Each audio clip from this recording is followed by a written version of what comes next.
வணக்கம் ஃப்ரெண்ட்ஸ். சென்னை முகப்பேர் ஈஸ்டில் இருக்கிற தஞ்சை வீராசாமி ஹோட்டல் இது. ஹோட்டல் நல்லா நீட்டாகவே இருந்தது, ஆம்பியன்ஸும் நல்லா இருந்தது. நாங்கள் போன நேரம் வந்து டின்னருக்கு தான். ஸோ ரொம்ப ஒன்றும் கூட்டம் இல்லை, ஃப்ரீயாக தான் இருந்தது. சர்வீஸ் வந்து பரவாயில்ல, ரொம்ப ஃபாஸ்ட்டுன்னு சொல்ல முடியாது, ஸ்லோன்னும் சொல்ல முடியாது. ஸோ அதனால் வந்தோடனே ஆர்டர் பண்ணிட்டோம். Dosa, chicken biryani, chicken fried rice, chicken கொத்து பரோட்டா, அப்புறம் பரோட்டா, நூல் பரோட்டா, ஆம்லேட், எறா தொக்கு, பிளாக் சிக்கன் டிக்கான்னு ஒரு ஐட்டம். இது எல்லாமே ஆர்டர் பண்ணோம். ஃபஸ்ட்டு தோசையை கொண்டு வாங்கன்னு சொல்லியிருந்தோம். ஆனால் அவங்க அதை லேட்டாக தான் கொண்டு வந்தாங்க. பரவாயில்ல, ஹிந்திக்காரங்க, கம்யூனிகேஷன் கேப்பாக கூட இருக்கலாம், ஒன்றும் பிரச்சனை இல்லை. ஸோ வந்த ஐட்டம்ஸில் பார்த்திங்கன்னா தோசையை தவிர மீதி எதுவுமே எங்களுக்கு திருப்தியாக இல்லை. மீதி எல்லாமே டேஸ்ட்டு வந்து ரொம்ப சுமார் தான். குவான்டிட்டியும் வந்து பிரியாணி, ஃப்ரைட் ரைஸ், கொத்து பரோட்டா எல்லாமே கம்மியாக தான் இருந்தது.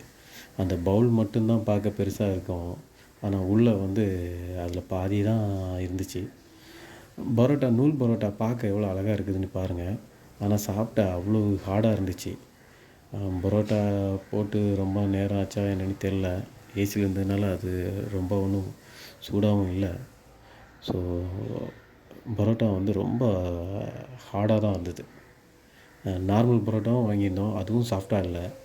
எனக்கு அங்கேயே ரொம்ப ஏமாற்றம் தான் கிடச்சிது. ஸோ இந்த பரோட்டா வந்து ஜாஸ்தி விலை கூட. ஒரு பரோட்டா 30 ரூபா, 2 பரோட்டா வந்து 59 ரூபா. நூல் பரோட்டாவும் வந்து 2 பரோட்டாவும் சேர்த்து 95 ரூபாயோ என்னதோ வந்திருந்தது.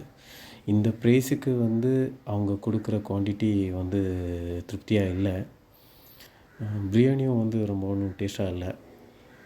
ஸோ எங்களுக்கு இந்த அனுபவம் வந்து ரொம்ப சுமாராக தான் இருந்தது, தஞ்சை வீராசாமி ஹோட்டல். ஸோ தோசை மட்டும்தான் வந்து ஓகே. ஸோ வேறு என்ன சொல்ல, உங்களுக்கும் இதே மாதிரி அனுபவம் இருந்தால் சொல்லுங்கள்.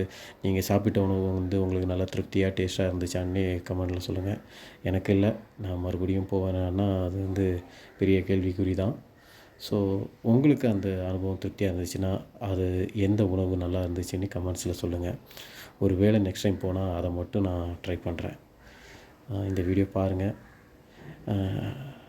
உங்களுக்கு பிடிச்சா லைக் பண்ணுங்கள். Thank you, friends.